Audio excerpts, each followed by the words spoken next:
Buenas noches, compañeros y compañeras. Les va a dar pues una explicación al compañero subcomandante insurgente Marcos lo que hemos visto, lo que hemos analizado y lo que hemos decidido. Entonces le doy la palabra al compañero subcomandante insurgente Marcos. Buenas noches, buenas madrugadas, compañeros y compañeras de la Sexta, compañeros de los medios libres, para avisarles que les están plagiando todo el material que han mandado la agencia EFE, la BBC de Londres y los medios de paga nacionales. Están poniendo las fotos sin crédito, diciendo que son fotos tomadas de Twitter y otras cosas pues que ahí van a tener que lidiar cuando salgan. Entre la luz y la sombra. En la realidad, planeta Tierra, mayo del 2014. Compañera, compañero, compañeroa. Buenas noches, tardes, días en cualesquiera que sea su geografía, su tiempo y su modo. Quisiera pedirle a las compañeras, compañeros y compañeroas de la Sexta que vienen de otras partes, especialmente a los medios libres compañeros, su paciencia, tolerancia y comprensión para lo que voy a decir, porque estas serán mis últimas palabras en público antes de dejar de existir.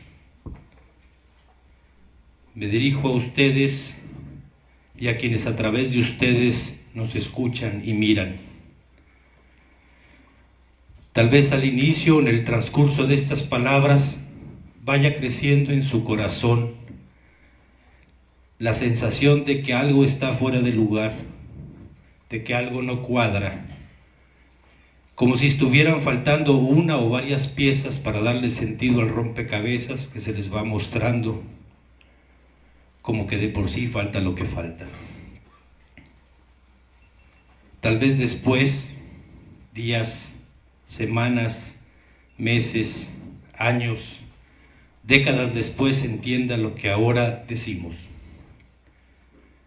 Mis compañeros y compañeras del Ejército Zapatista de Liberación Nacional, en todos sus niveles, no me preocupan, porque de por sí es nuestro modo acá, caminar, luchar, sabiendo siempre que siempre falta lo que falta. Además de que no se ofenda a nadie, la inteligencia de los compas zapatistas está muy por encima del promedio. Por lo demás, nos satisface y enorgullece que sean ante compañeras, compañeros y compañeroas, tanto de la Sexta LN como de la Sexta, que se da a conocer esta decisión colectiva. Y qué bueno que será por los medios libres, alternativos, independientes, que este archipiélago de dolores, rabias y digna lucha que nos llamamos la Sexta, tendrá conocimiento de esto que les diré donde quiera que se encuentren. Si a alguien más le interesa saber qué pasó este día, tendrá que acudir a los medios libres para enterarse. Va pues, bienvenidas y bienvenidos a la realidad zapatista. 1. Una decisión difícil. Cuando irrumpimos e interrumpimos en 1994 con sangre y fuego, no iniciaba la guerra para nosotros los zapatistas. La guerra de arriba, con la muerte y la destrucción, el despojo y la humillación, la explotación y el silencio impuestos al vencido, ya la veníamos padeciendo desde siglos antes. Lo que para nosotros inicia en 1994 es uno de los muchos momentos de la guerra de los de abajo contra los de arriba, contra su mundo. Esa guerra de resistencia que día a día se bate en las calles de cualquier rincón de los 5 continentes, en sus campos y en sus montañas. Era y es la nuestra, como la de muchos y muchas de abajo, una guerra por la humanidad y contra el neoliberalismo. Contra la muerte nosotros demandamos vida. Contra el silencio exigimos la palabra y el respeto. Contra el olvido, la memoria. Contra la humillación y el desprecio, la dignidad. Contra la opresión, la rebeldía. Contra la esclavitud, la libertad. Contra la imposición, la democracia. Y contra el crimen, la justicia. ¿Quién con un poco de humanidad en las venas podría o puede cuestionar esas demandas? Y en ese entonces muchos escucharon. La guerra que levantamos nos dio el privilegio de llegar a oídos y corazones atentos y generosos en geografías cercanas y alejadas. Faltaba lo que faltaba y falta lo que falta, pero conseguimos entonces la mirada del otro, su oído, su corazón. Entonces nos vimos en la necesidad de responder a una pregunta decisiva. ¿Qué sigue? En las tétricas cuentas de la víspera no entraba la posibilidad de plantearnos pregunta alguna, así que esa pregunta nos llevó a otras. ¿Preparar a los que siguen en la ruta de la muerte? ¿Formar más y mejores soldados? ¿Invertir empeños en mejorar nuestra maltrecha maquinaria de guerra? ¿Simular diálogos y disposición para la paz para seguir preparando nuevos golpes? ¿Matar o morir como único destino?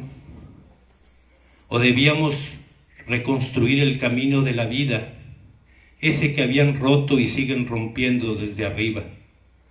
El camino no solo de los pueblos originarios, también de trabajadores, estudiantes, maestros, jóvenes, campesinos, además de todas las diferencias que se celebran arriba y abajo se persiguen y se castigan. ¿Debíamos inscribir nuestra sangre en el camino que otros dirigen hacia el poder? ¿O debíamos voltear el corazón y la mirada a los que somos y a los que son lo que somos? Es decir, los pueblos originarios, guardianes de la tierra y la memoria.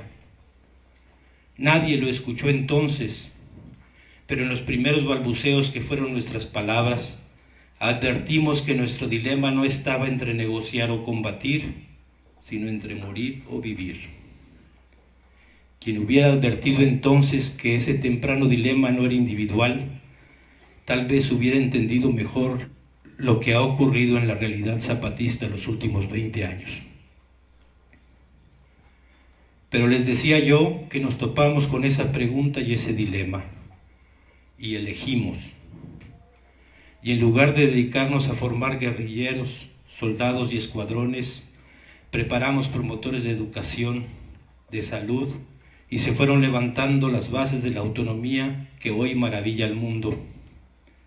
En lugar de construir cuarteles, mejorar nuestro armamento, levantar muros y trincheras, se levantaron escuelas, se construyeron hospitales y centros de salud, mejoramos nuestras condiciones de vida. En lugar de luchar por ocupar un lugar en el Partenón de las muertes individualizadas de abajo, elegimos construir la vida. Esto en medio de una guerra que no por sorda era menos letal. Porque, compas, una cosa es gritar no están solos, y otra enfrentar solo con el cuerpo una columna blindada de tropas federales, como ocurrió en la zona de los Altos de Chiapas. Y a ver si hay suerte y alguien se entera, y a ver si hay un poco más de suerte y el que se entera se indigna, y a ver si hay otro poco más de suerte y el que se indigna hace algo. En el entretanto, las tanquetas son frenadas por las mujeres zapatistas, y a falta de parque fue con mentadas de madre y piedras que la serpiente de acero tuvo que echarse para atrás.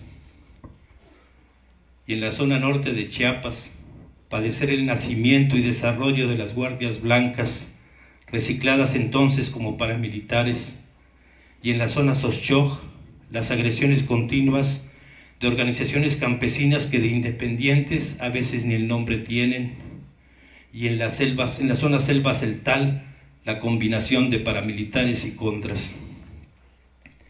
Y una cosa es gritar, todos somos Marcos, o no todos somos Marcos, según el caso o cosa, y otra la persecución con toda la maquinaria de guerra, la invasión de poblados, el peinado de montañas, el uso de perros amaestrados, las aspas de los helicópteros artillados alborotando los copetes de las ceibas, el vivo o muerto que nació en los primeros días de enero de 1994 y alcanzó su nivel más histérico en 1995 y el resto del sexenio del ahora empleado de una transnacional, y que esta zona de selva fronteriza padeció desde 1995 y a la que se suma después la misma secuencia de agresiones de organizaciones campesinas, uso de paramilitares, militarización, hostigamiento. Si hay algún mito en todo esto, no es el del pasamontañas, sino la mentira que repiten desde esos días, incluso retomada por personas con altos estudios, de que la guerra contra los zapatistas solo duró 12 días. No haré un recuento detallado. Alguien con un poco de espíritu crítico y seriedad puede reconstruir la historia y sumar y restar para sacar la cuenta, y decir si fueron y son más los reporteros que los policías y soldados, si fueron más los halagos que las amenazas e insultos, si el precio que se ponía era para ver el pasamontañas o para capturarlo vivo o muerto. En esas condiciones, algunas veces solo con nuestras fuerzas y otras con el apoyo generoso e incondicional de gente buena de todo el mundo, se fue avanzando en la construcción, aún inacabada, es cierto, pero ya definida de lo que somos. No es entonces una frase afortunada o desafortunada, según se le vea desde arriba o desde abajo, la de que aquí estamos los muertos de siempre, muriendo de nuevo, pero ahora para vivir. Es la realidad. Y casi 20 años después, el 21 de diciembre del 2012, cuando la política y el esoterismo coincidían, como en otras veces, en predicar catástrofes que siempre son para los de siempre, los de abajo, repetimos el golpe de mano del 1 de enero del 94 y sin disparar ni un solo tiro, sin armas, con nuestro solo silencio, postramos de nuevo la soberbia de las ciudades, cuna y nido del racismo y el desprecio. Si el 1 de enero del 94 miles de hombres y mujeres sin rostro atacaron y rindieron las guarniciones que protegían las ciudades, el 21 de diciembre del 2012 fueron decenas de miles que tomaron sin palabras los edificios desde donde se celebraba nuestra desaparición. El solo hecho inapelable de que el EZLN no solo no se había debilitado, mucho menos desaparecido, sino que había crecido cuantitativa y cualitativamente, hubiera bastado para que cualquier mente medianamente inteligente se diera cuenta de que en esos 20 años algo había cambiado al interior del EZLN y de las comunidades. Tal vez más de alguno piense que nos equivocamos al elegir, que un ejército no puede ni debe empeñarse en la paz. Por muchas razones, cierto, pero la principal era y es porque de esa forma terminaríamos por desaparecer. Tal vez es cierto, tal vez nos equivocamos al elegir cultivar la vida en lugar de adorar a la muerte. Pero nosotros elegimos no escuchando a los de fuera, no a quienes siempre demandan y exigen la lucha a muerte, mientras los muertos los pongan otros. No, elegimos mirándonos y escuchándonos, siendo el botán colectivo que somos. Elegimos la rebeldía, es decir, la vida. Eso no quiere decir que no supiéramos que la guerra de arriba trataría y trata de imponer de nuevo su dominio sobre nosotros. Supimos y sabemos que una y otra vez habremos de defender lo que somos y como somos. Supimos y sabemos que seguirá habiendo muerte para que haya vida. Supimos y sabemos que para vivir morimos. 2. ¿Un fracaso? Dicen por ahí que no hemos logrado nada para nosotros. No deja de sorprender que se maneje con tanto desparpajo esta posición. Piensan que los hijos e hijas de las comandantes y comandantes debieran disfrutar de viajes al extranjero, de estudios en escuelas privadas y luego de altos puestos en la empresa o en la política, que en lugar de trabajar la tierra para arrancarle con sudor y empeño el alimento, deberían lucirse en las redes sociales, divirtiéndose en los antros, exhibiendo lujos. Tal vez los subcomandantes deberían procrear y heredar a sus descendientes los cargos, las prebendas, los templetes, como hacen los políticos de todo el espectro. Tal vez deberíamos, como los dirigentes de la ciudad histórica y de otras organizaciones campesinas, recibir privilegios y paga en proyectos y apoyos, quedarnos con la mayor parte y dejar a las bases solo unas migajas a cambio de que cumplan las órdenes criminales que vienen de más arriba. Pero es cierto, no hemos logrado nada de eso para nosotros. Difícil creer que 20 años después de aquel nada para nosotros resultara que no era una consigna, una frase buena para carteles y canciones, sino una realidad, la realidad. Si el ser consecuente es un fracaso, entonces la incongruencia es el camino del éxito, la ruta al poder. Pero nosotros no queremos ir para allá, no nos interesa. En esos parámetros preferimos fracasar que triunfar. 3. El relevo. En estos 20 años ha habido un relevo múltiple y complejo en el EZLN. Algunos han advertido solo el evidente, el generacional. Ahora están haciendo la lucha y dirigiendo la resistencia quienes eran pequeños o no habían nacido al inicio del alzamiento. Pero algunos estudiosos no se han percatado de otros relevos, el de clase, del origen clase mediero ilustrado al indígena campesino, el de raza, de la dirección mestiza a la dirección netamente indígena, y el más importante, el relevo de pensamiento, del vanguardismo revolucionario al mandar obedeciendo, de la toma del poder de arriba a la creación del poder de abajo, de la política profesional a la política cotidiana, de los líderes a los pueblos, de la marginación de género a la participación directa de las mujeres, de la burla a lo otro a la celebración de la diferencia.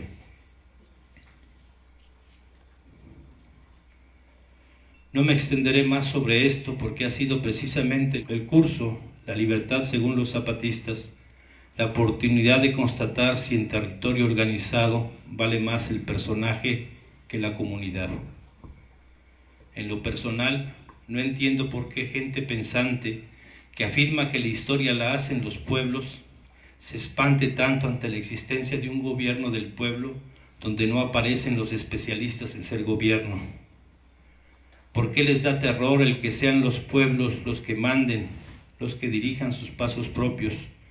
¿Por qué mueven la cabeza con desaprobación frente al mandar obedeciendo? El culto al individualismo encuentra en el culto al vanguardismo su extremo más fanático. Y ha sido eso precisamente el que los indígenas manden y que ahora un indígena sea el vocero y jefe, lo que los aterra, lo que los aleja, y finalmente se van para seguir buscando a alguien que precise de vanguardias, de caudillos y líderes, porque también hay racismo en la izquierda, sobre todo en la que se pretende revolucionaria. El EZLN no es de esos, por eso no cualquiera puede ser zapatista.